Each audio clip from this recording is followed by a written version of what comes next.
विधानमंडल समीक्षा। आइए सुनते हैं विधानमंडल की समीक्षा। सबसे पहले सुनते हैं विधानसभा की समीक्षा। लेखक हैं योगेश श्रीवास्तव। इस बार विधानसभा का मानसून सत्र काफी संक्षिप्त रहा। पूर्व निर्धारित कार्यक्रम के अनुसार मानसून सत्र 4 दिन के बजाय 3 दिन में ही समाप्त हो गया। इसी शोर शराबे और हंगामे के बीच जहां विधायी कार्यों का निष्पादन हुआ, वहीं विपक्ष ने श्री राम जन्मभूमि मंदिर के चढ़ावा चोरी प्रकरण को लेकर सरकार को घेरा। सपा सदस्यों द्वारा मंगलवार को नेता सदन और मुख्यमंत्री योगी आदित्यनाथ के संबोधन के दौरान किए गए शोर शराबे और हंगामे को विधानसभा अध्यक्ष सतीश महाना ने असंसदीय बताते हुए क्षोभ व्यक्त किया। बावजूद इसके चढ़ावा चोरी पर चर्चा कराए जाने की मांग को लेकर सपा के सदस्य आज फिर वेल में आकर शोर शराबा और हंगामा करने लगे। सपा सदस्यों के हंगामे के चलते सदन की कार्यवाही करीब 1.5 घंटे तक बाधित रही। सदन की कार्यवाही पुनः शुरू होते ही सपा के सदस्य फिर चढ़ावा चोरी पर चर्चा की मांग को लेकर वेल में आकर सरकार के खिलाफ नारेबाजी करने लगे। सपा सदस्यों के शोर शराबे और हंगामे के बीच ही सदन में जहां सारे विधायी कार्यों का निष्पादन हुआ, वहीं उत्तर प्रदेश विनियोग विधेयक ध्वनि मत से पारित हो गया। आज ही सदन में संबल हिंसा की रिपोर्ट भी पटल पर रखी गई। इससे पूर्व सदन की कार्यवाही शुरू होते ही विधानसभा अध्यक्ष सतीश महाना ने शोर शराबे और कल की घटना पर क्षोभ जताते हुए कहा कि कल जो कुछ भी हुआ वो संवैधानिक संस्था के लिए उचित नहीं था। हमें यह तय करना होगा कि हम अगली पीढ़ी को विरासत में क्या दे रहे हैं। विधानसभा अध्यक्ष सतीश महाना ने कहा कि लोकतंत्र में पक्ष विपक्ष, संवाद, सहमति और असहमति हो सकती है। ये भी लोकतंत्र का हिस्सा है।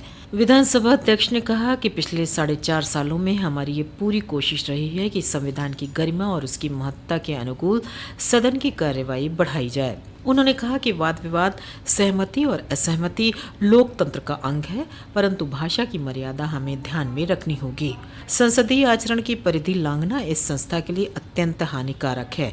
उन्होंने कहा कि कल जो सदन में हुआ उससे मैं दुखी और निराश हूँ। उन्होंने सदस्यों से अपील की कि यहाँ आप सब लोग पार्टी से ऊपर उठकर विचार रखें कि आने वाली पीढ़ी के लिए हम विरासत में क्या परंपराएं छोड़ रहे हैं। स्वतंत्रता संग्राम सेनानियों की विचारधारा एवं उनके सपनों को कितना सार्थक कर रहे हैं। उन्होंने कहा कि मेरे मना करने के बाद भी सदस्यों ने मीडिया और सोशल मीडिया को यहाँ के वीडियो और फोटोग्राफ्स दिए हैं, उसे प्रसारित किया गया है। ये आपत्तिजनक है। उल्लेखनीय है कि मंगलवार को विधानसभा में समाजवादी पार्टी के विधायकों ने वेल में आकर हंगामा किया था। इस दौरान सपा के विधायक इंजीनियर सचिन यादव मुख्यमंत्री की तस्वीर वाला एक पोस्टर लेकर प्रदर्शन कर रहे थे। इस पर अध्यक्ष ने उन्हें रोका, लेकिन वो नहीं माने। इसके बाद उनका निलंबन किया गया था। इसी मुद्दे पर नेता प्रतिपक्ष माता प्रसाद पांडे ने कहा कि उनके दल के सदस्यों ने 2 घंटे तक अनुनय विनय किया, लेकिन जब बात नहीं सुनी गई तो सदस्यों को वेल में आना पड़ा। उन्होंने कहा कि विधानसभा के कार्य संचालन नियमावली में 311 में स्पष्ट है कि सदन के सारे काम रोककर किसी ज्वलंत मुद्दे पर चर्चा कराई जा सकती है। यदि कल इस मुद्दे पर चर्चा हो जाती तो ये स्थिति उत्पन्न न होती। इस पर कांग्रेस विधानमंडल दल के नेता आराधना मिश्रा मोना ने कहा कि सदन में कल जो भी हुआ वो लोकतंत्र का हिस्सा था। विधानसभा अध्यक्ष सतीश महाना द्वारा सपा सदस्यों के आचरण पर व्यक्त किए गए क्षोभ पर संसदीय कार्य मंत्री सुरेश कुमार खन्ना ने कहा कि पिछले 4.5 साल के कार्यकाल में आपने सदन का संचालन सुचारू रूप से किया है। उन्होंने कहा कि इसमें दो राय नहीं है कि पिछले 4.5 सालों में यूपी विधानसभा का कार्य संचालन देश की बाकी विधानसभाओं के लिए नजीर बना। यह थी विधानसभा की समीक्षा। अब सुनते हैं विधान परिषद की समीक्षा। लेखक हैं मुकुल मिश्रा। विधान परिषद में आज समाजवादी पार्टी ने प्रतियोगी परीक्षाओं के पेपर लीक होने का मुद्दा उठाया। सदन की कार्यवाही सुबह 11 बजे सभापति कुंवर मानवेंद्र सिंह के सभापतित्व में शुरू हुई। प्रश्न प्रहर शांतिपूर्वक चला। शून्य प्रहर में समाजवादी पार्टी के सदस्य लाल बिहारी यादव, राजेंद्र चौधरी, डॉक्टर मान सिंह यादव, मुकुल यादव, आशुतोष सिन्हा, बलराम यादव, किरणपाल कश्यप, मोहम्मद जासमीर अंसारी, शाहनवाज खान और शाह आलम ने उत्तर प्रदेश में प्रतियोगी परीक्षाओं के पेपर लीक होने के कारण छात्रों के आंदोलन पर सरकार की नीति का मामला कार्य स्थगन के रूप में उठाया। सूचना की ग्राह्यता पर आशुतोष सिन्हा ने कहा कि यहाँ लाखों अभ्यर्थी सरकारी नौकरियों और विभिन्न प्रतियोगी परीक्षाओं की तैयारी करते हैं।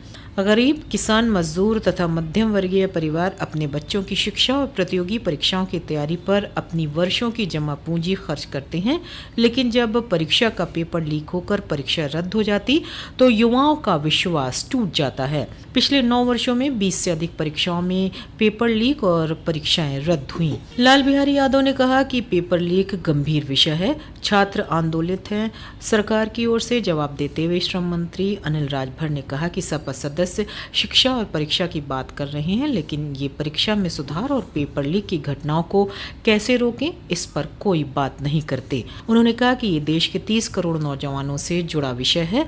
ऐसा नहीं है कि इससे पहले देश में कहीं पेपर लीक नहीं हुआ, ये मुद्दा नया नहीं है। उन्होंने कहा कि ये एक संवेदनशील मुद्दा है, सपा इसे राजनीतिक मुद्दा बना रही है। कई बार टोका-टोकी और विरोध के बाद सभापति कुंवर मानवेंद्र सिंह ने उन्हें शांत रहने का निर्देश दिया, लेकिन सपा सदस्य सरकार के जवाब से असंतुष्ट होकर सदन से वॉकआउट कर गए।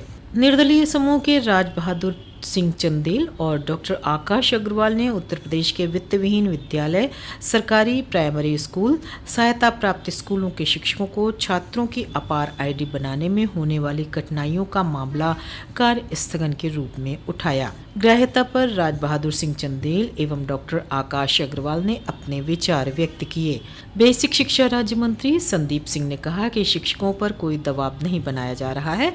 भाजपा सदस्य विजय बहादुर पाठक ने नियम 110 में सार्वजनिक संपत्तियों से अवैध कब्जा हटाए जाने का मुद्दा उठाया। उन्होंने सरकार का ध्यान इस अत्यंत महत्वपूर्ण जनहित के विषय की ओर आकृष्ट करते हुए अनुरोध किया कि प्रदेश में चारागाह, नदी, तालाब एवं अन्य सार्वजनिक उपयोग की भूमि के आवंटन की व्यापक जांच कराई जाए। जिन मामलों में नियमों का उल्लंघन कर भूमि की श्रेणी परिवर्तित कर पट्टे दिए गए हैं, उनकी निष्पक्ष जांच कर दोषी अधिकारियों एवं कर्मचारियों की जवाबदेही निर्धारित करते हुए कठोर विभागीय एवं विधिक कार्यवाही सुनिश्चित की जाए। साथ ही ऐसे सभी अवैध पट्टों की समीक्षा कर आवश्यकतानुसार निरस्तीकरण की कार्यवाही की जाए तथा सार्वजनिक भूमि को पुनः राजस्व अभिलेखों में मूल स्वरूप में दर्ज कर उसका संरक्षण सुनिश्चित किया जाए। उन्होंने प्रदेश में चारागाह, नदी, तालाब एवं अन्य सार्वजनिक उपयोग की सरकारी भूमि की सुरक्षा सुनिश्चित करने, अवैध आवंटनों की निष्पक्ष जांच कराने तथा दोषियों के विरुद्ध कठोर कार्यवाही किए जाने की मांग की। भोजनावकाश के बाद सभापति सलिल बिश्नोई के सभापतित्व में बैठक हुई। कार्यसूची की मदों को निपटाया गया। याचिकाओं को याचिका समिति को संदर्भित किया गया। प्रमुख सचिव विधान परिषद ने 12 विधेयकों को सदन की मेज पर रखा, जो ध्वनि मत से पारित हुए। इसके साथ ही उत्तर प्रदेश विनियोग 2026-27 का अनुपूरक विधेयक 2026 भी पारित हुआ। इसके बाद सभापति कुंवर मानवेंद्र सिंह ने सदन की बैठक को अनिश्चितकाल के लिए स्थगित कर दिया। अभी आप सुन रहे थे विधानमंडल की समीक्षा। लेखक थे योगेश श्रीवास्तव और मुकुल मिश्रा।